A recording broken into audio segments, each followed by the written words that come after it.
Hello again. Welcome back. Happy September. Happy back to school. This is the Hartford Performs Orientation Part 2. We're going to be going over logistics, database, and communications for the 2019-2020 school year for arts providers. This video was previously recorded and shared on September 11th. My name is Emily Wineski. I'm the Programming Director for Hartford Performs, and I'll be presenting throughout this video. On the screen, you should see my contact information, email, and phone number, as well as the pronunciation of my last name, which sounds like one S key, and my preferred pronouns, which are she and her. The purpose of this video is to give transparency to the booking process, those school booking meetings, using the database for a calendar and voucher system. I'm going to include some tips and tools to make it easier to manage your programs throughout the year, and the voucher process and payment schedule. Everything you need to get ready for the school year. The runtime for this orientation video is around 40 minutes. So please refer to this video in the future and make use of those posted timestamps, and you can skip to the parts that you feel like you need. If you haven't already, please join the 2019-2020 Arts Provider Google Classroom. The class code to join is lowercase v as in Victor, P as in Patrick, N as in Nancy, R as in Robert, 5, B as in Bob, which you can enter from your own Google login. Thank you to the 50 arts providers who joined already. It is so awesome. And thank you to those who have posted responses and comments to the part 1 video. What a fabulous wealth of knowledge we all have now in one place. So if you haven't joined already, please join. The Hartford Performs student program roster was shared with all teachers, principals, and district leaders in Hartford Public Schools on August 1st. And then we sent it again on August 21st for teachers' first day back. This was for teachers to begin searching and making selections to see what's new and what's been updated and all that hard work you put in this summer to make your programs really sell.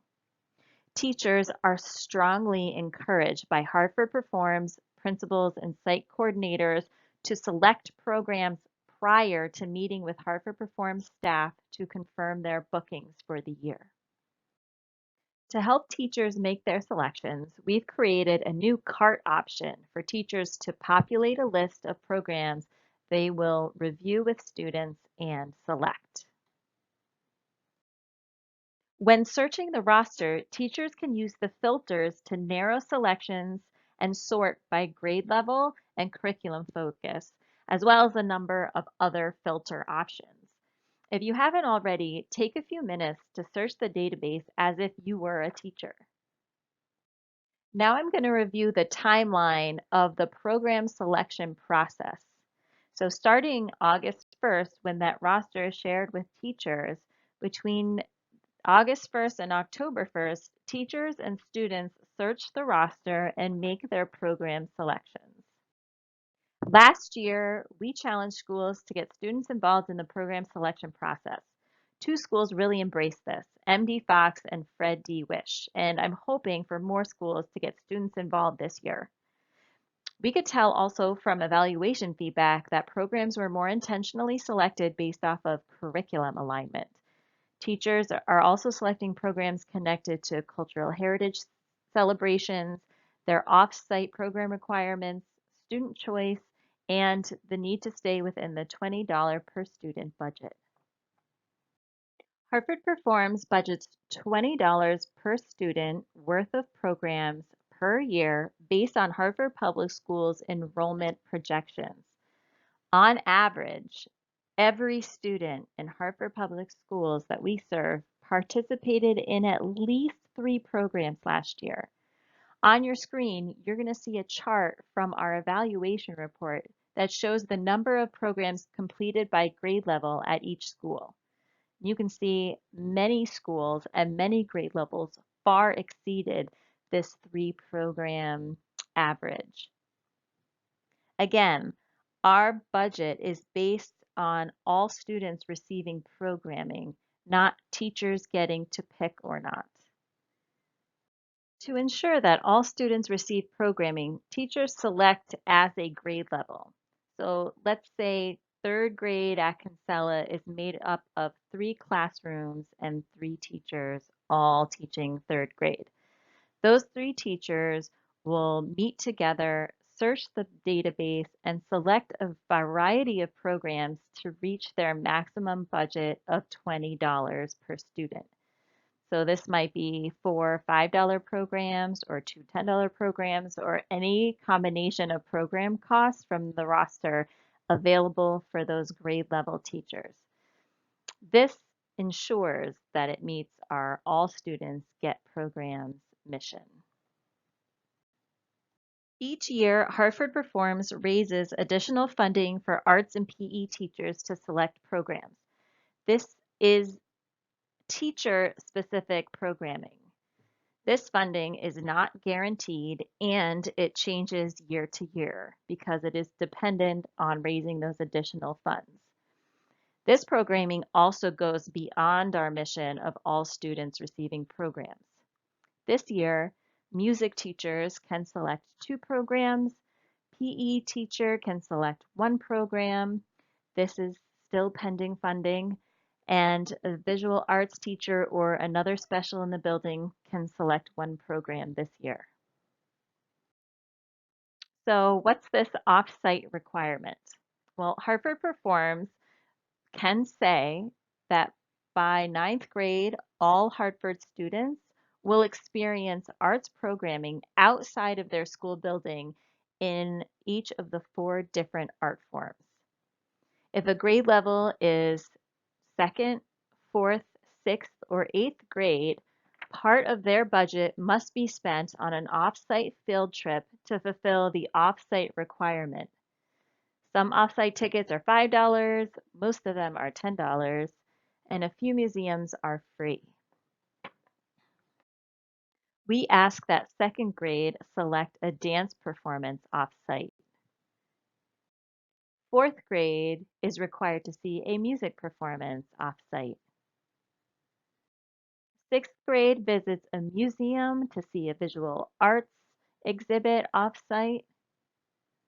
And by 8th grade, 8th graders are encouraged to go off-site to see a theater performance.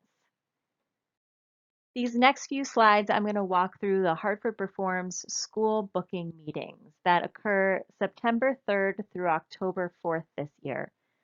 This is when teachers bring their list of programs to meet with Hartford Performs staff. This year, Ree, Janika, Kiana, and I go into all 30 schools and meet with each grade level team of teachers, arts teachers, and PE teachers, along with the site coordinator who's present at every single meeting. Teachers tell us their selections and we make sure that they meet any minimums that your programs have, the material requirements or space requirements. We make sure that teachers are staying within their budget, that they're not picking something that's sold out, and we help them meet their off-site requirements for 2, 4, 6, and 8. We might help them pick their performance dates and confirm those tickets to the Bushnell or the Symphony or the University of St. Joe's. We make sure that any programs they are picking don't conflict with their testing or school schedules.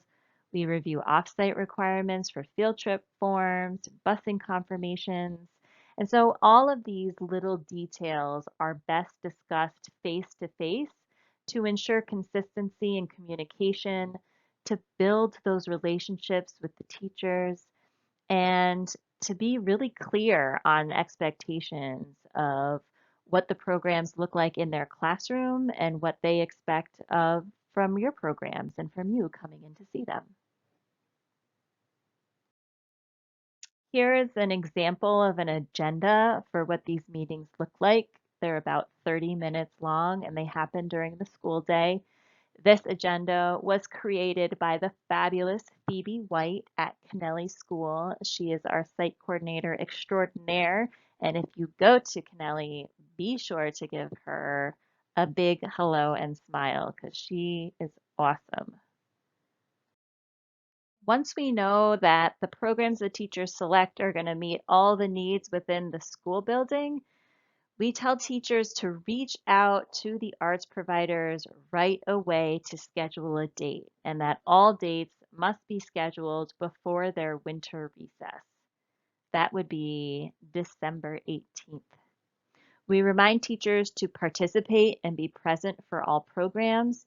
If possible, they can take pictures and share those pictures on social media. That would be amazing. We ask teachers to complete a program response form for each program that they select. We also ask teachers to complete one lesson plan survey to tell us how one specific program they selected really connected best with their curriculum this year. This year, we're offering gift cards to teachers who can submit student work along with this lesson plan survey. So if you can encourage teachers to do that, that would be fantastic. Occasionally, teachers are new and we give a brief background on who we are, but rarely teachers come unprepared. This really has a lot to do with the school site coordinator. At all 30 schools that we partner with, there is one point person who is the school site coordinator. They really play a huge role in holding teachers accountable to their curriculum and to use programs for student learning and engagement. Site coordinators also encourage teachers to try new things and mix up program selections between access, alignment, and integration. Here on the screen are some of the site coordinators' intentions this year that they shared at our site coordinator orientation and breakfast on August 23rd.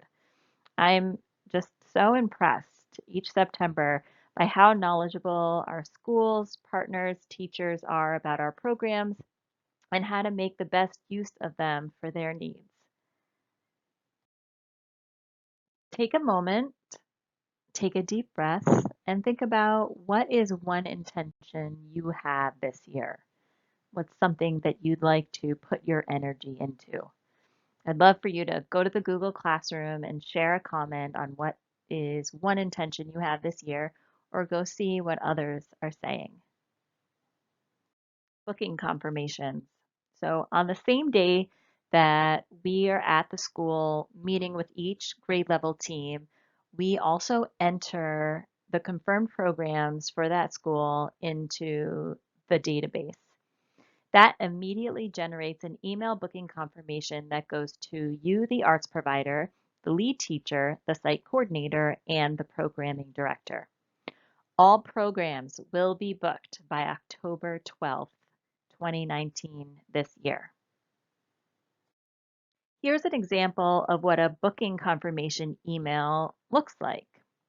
In this booking confirmation, Hartford Performs will pay the total quoted amount once the program has been completed at the school and for the grade level or classrooms it's booked for.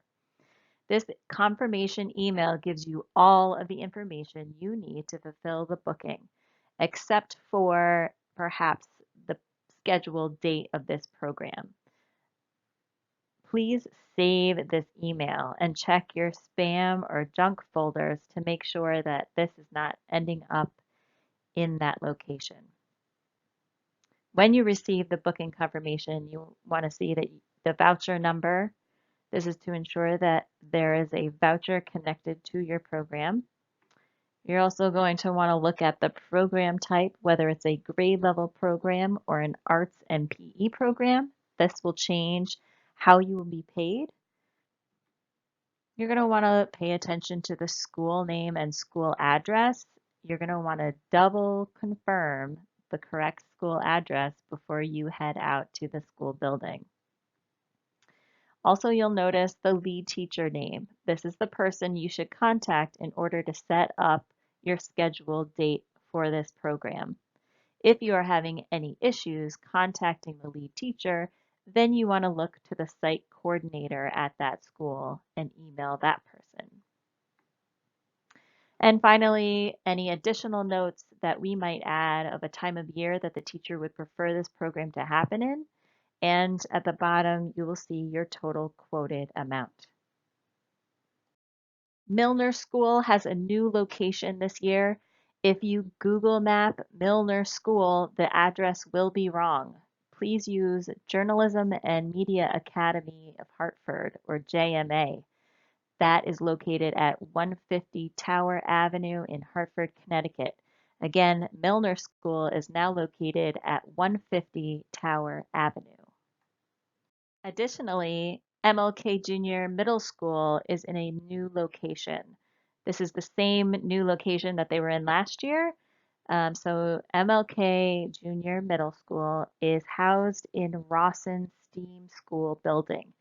So if you're going to Rawson or MLK, they are both in the same building, and that is at 260 Holcomb Street in Hartford. Communication is key to a successful program with Hartford Performs. Ooh, I cannot emphasize this enough. So lead teachers are instructed to reach out to you first. Please respond and be prompt in your communication with teachers. This first email or these first couple exchanges sets the foundation for your visit, and it builds confidence between you and the teacher. If you have not heard from a teacher by October 15th, then you can reach out to the lead teacher to schedule your program. This little window between September 3rd and October 15th gives teachers some time to get settled into the school year, take a look at the calendar, and figure out the best time to schedule your program. But again, if you have heard nothing from anyone by October 15th, please reach out to teachers at that time. All right, some tips for communicating with your lead teacher. Keep your emails clear and succinct. If possible, keep the booking confirmation email in all of your exchanges. That way, if any issues come up and you need to forward this to me, I have a nice long track record to see what's been going on. Please don't assume that the lead teacher remembers every detail from your program description. It might have been August 1st when they read it, and now it is October and they don't remember. So any requirements that are specific to your program, please remind your lead teachers what those are. I would suggest describing your ideal schedule and setup for your program to happen, and then be flexible to adjust to the teacher and school's needs. Here's a list of some logistics to confirm with the lead teacher as well. The site coordinator might also help answer some of these questions. You're going to want to again confirm the school address and maybe directions on where to park, where, if you have equipment, where to unload, how to enter the building, where to sign in, day of emergency contact, and what is the room number of the class that you're going to. For offsite programs and performances, please confirm the date, time, and student count that you are anticipating at least 4 weeks ahead of their scheduled visit. Teachers have to submit paperwork to be approved by central office a minimum of a month in advance before an offsite visit. And so this reminder will help prompt that all of that paperwork, busing, chaperones, permission slips are all in the process and getting confirmed. What if you have no response from a lead teacher? So Hartford Public Schools has a pretty secure email system, and this occasionally blocks emails from outside of the school district. Now, Hartford Performs has whitelisted every email address of our arts providers with Hartford Public Schools, but things can happen. So don't take this personally. After 1 week, follow up and copy the site coordinator on that email. If yet another week has gone by and you still heard nothing, follow up again and copy me on that email. You can give me the heads up by including a quick line of I'm just making sure emails are going through, and that will let me know that you haven't had interaction with anyone from the school. I can forward that email along and see what's happening. What are some strategies that you've used in the past to communicate with lead teachers? What's worked really well for you that might be helpful for other arts providers to know? If you can go into the Google Classroom, you can post your comments on strategies you use to communicate with lead teachers and go see what others are doing. Again, we can be this wealth of information and knowledge amongst each other, and we don't have to just rely on one person. For this next section, I'm going to be talking about adding scheduled dates into the database calendar. I'm going to start with that deadline date, which is December 18th. This is right before teachers go on winter recess. So if you can connect with teachers and confirm a date or time of the year that the program is going to happen between October 15th and December 18th, I think that's a large enough window to get some dates firmed up. I have such a hard deadline about this because entering your confirmed program dates in the database calendar gives us a lot of information and also helps a lot of our systems to move smoothly in a timely manner. So that database calendar entry sends an email confirmation to you and the lead teacher when a date is entered and what date is entered. There's also a program button in the database where you can download a calendar invitation to put it on your own work or phone calendar, and you can also share this with your lead teacher. This calendar date will prompt the payment voucher to be created on the day of your program, or if you have a multi-day program, on the last day of your program. If you do not have a date entered into the database calendar, you will not be paid in a timely manner. Program dates also let Hartford Performs know when you're scheduled. So that timing is helpful to let us know when we could come and observe your program or take pictures or bring a potential funder or board member. Entering the date, lastly, helps us send out our evaluation tools to teachers and process payments in a timely manner. This is a really quick video to show you how to add a date to the calendar in the database. So first you want to go to database.hartfordperforms.org, and it's going to land you on this home page. You're going to scroll all the way down to the bottom where you see Arts Provider Login. Click that button. You want to enter in your email address and your password, and then click Log In. When you log in, you're going to see 3 tabs on your home page: your dashboard tab, bookings list, bookings calendar, and vouchers. So I'm going to go to 2018-2019 so there are actual bookings to show this example. And I'm going to click on bookings list tab. When I click on that tab, it's going to take me to the page with all of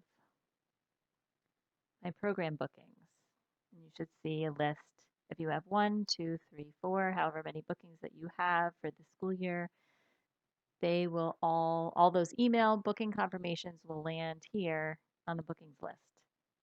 So let's say that I've been talking with the teacher at Noah Webster for my program, G-Force Therapeutic Martial Arts, and we've decided on a date. So I'm going to click on this purple button that turns orange when I scroll over it, view booking details, and up pops all the information that's the same in that booking email. Noah Webster, the lead teacher, is Nick, and we just confirmed our date for December 11th from 10:15 to 11, and then 12:50 to 1:35.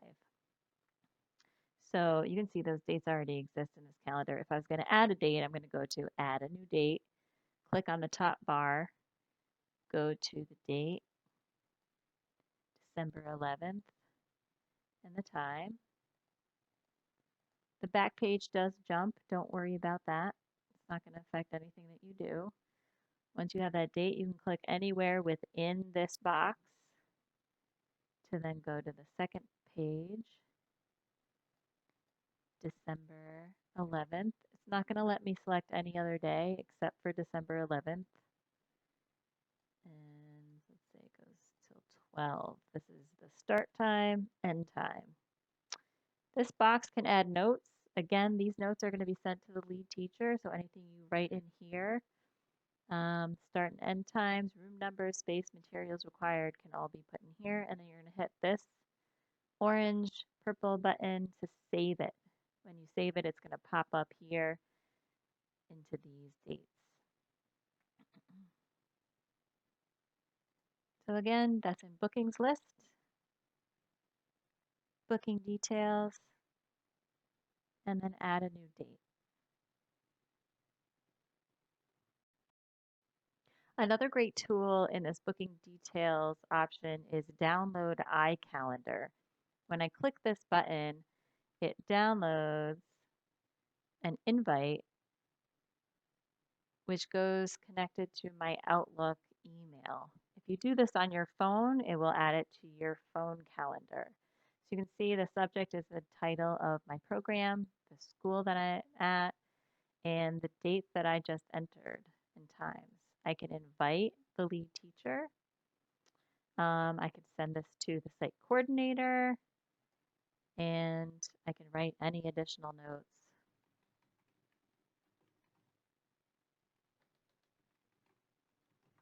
In the email subject body of the email that I want the teacher to know.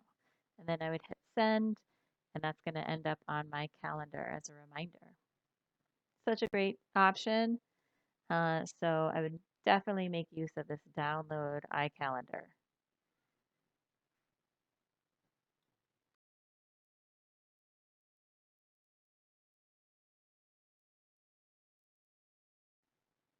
This last quick tutorial is to review how to manage your programs once they're booked. So instead of clicking each purple button to see each individual booking detail, you can download an entire sheet that shows you everything that is booked. So if you scroll back up, I'm in bookings list. There's some purple buttons over here. Download CSV file. When I click that, it downloads an Excel sheet or a CSV file, and it shows me all of my programs.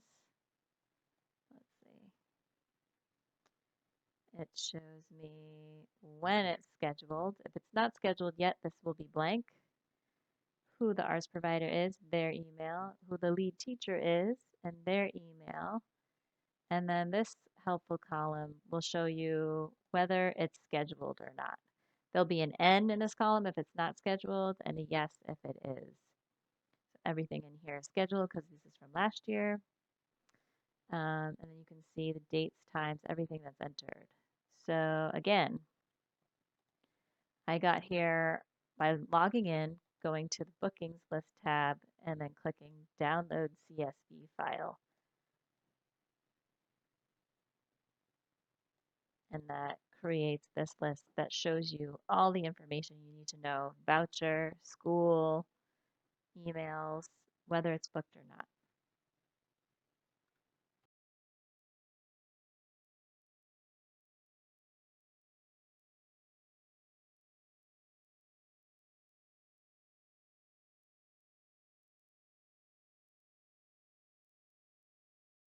Pretty much October through June, there are at least one program, sometimes up to 12 programs happening every single day in Hartford Public School. While those programs are happening, electronic vouchers are being created and emailed out to you on the date of your program. All vouchers are electronic, and you will not ever see another paper voucher. Here's the voucher payment process.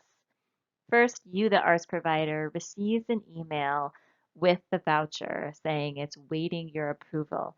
You want to click on that link and approve that the program happened on that day and how many students. There is a notes section to include any discrepancies about the scheduled date, timing, or number of students. Please do not write anything about your program, the quality of your program, your interaction with teachers or students in that box. Everybody can see what's written in there, so please do not include any comments in those boxes in regards to the quality of the program. Next, the site coordinator receives that voucher and can see your notes. They're going to verify that the date and the student numbers and then submit that voucher. Um, I review vouchers every week, usually on Fridays or Mondays, so sometimes twice a week, to make sure that anything new coming in gets reviewed and submitted before checks are processed. So once I review it, then it goes to our finance manager who processes vouchers for payment. Colleen cuts the checks and re-signs them every 2 weeks or at least twice a month, depending on holidays, snow days, sick days, etc. These are the Hartford Performs non-negotiables for student safety. The chaperone ratio for offsite trips are different depending on grade level. For pre-K to 4th grade, it is 1 adult to every 5 students, and for 5th through 8th grade, it is 1 adult for every 10 students. Photos of student faces or names cannot be taken or publicly published if you do not have parent or guardian permissions. Please do not ask teachers to collect photo permissions for you. You could ask a teacher to possibly take a photo on their own and share it with you, but do not ask them to collect photo permissions for you. A teacher must be present in the room during your entire program. If a teacher leaves the room for an extended period of time, you have every right to stop your program and leave and call the main office or security to stay with the children. But you should not be left alone in a room with students. Please stay connected with us throughout the year. There's lots of information as I'm putting these orientation videos together. It was supposed to be one and it has grown to 3. So please stay connected, and in the next couple slides, I'm going to tell you how. Commit to attend the quarterly meetings this year. So our quarterly meetings were divided up in orientation videos. And October 29th, I have a scheduled meeting from 3:30 to 5:30. Please watch your newsletters for the confirmed date and time of that meeting. I'm still trying to line up our presenter. January 7th, 2020, you can mark on your calendar as a definitive date of the Share Your Art, Share Your Heart lunch celebration. That will be from 12 noon to 2:30 p.m. Come connect with one another, eat some delicious food, and share either a story or some of your own art form with the rest of us. And then finally, we'll have a quarterly meeting the week of spring break for Hartford Public Schools. That's the week of April 13th. And again, that date will be more firm as we get closer. Check out those monthly newsletter emails. Those are going to include RSVPs and confirmed dates to our quarterly meetings. There are funding resources that Janika is searching for all of you to take advantage of, training opportunities, district updates, and the new program application to list programs in 2021 is going to come out in January of 2020. So pay attention to those. You can also find this information and more on our organization website, hartfordperforms.org. There is a specific tab for arts providers, which includes curriculum links, meeting notes from our quarterly meetings, video tutorials, frequently asked questions, a link to the database, and a link to the arts provider feedback survey, which should be completed after every program. Thank you so much for taking the time to watch this video. I hope you found it helpful, and please, again, use those timestamps to go back to certain parts of this video if you need a refresher on anything. Stay tuned for part 3 called Documenting and Sharing Your Work, which will come out around November, December. My name is Emily Wineski. Again, I'm the Programming Director for Hartford Performs. If you have any questions about any information that was covered in this video, or you have any comments or concerns about things that were discussed, please do not hesitate to reach out to me by email or by phone. Thanks so much.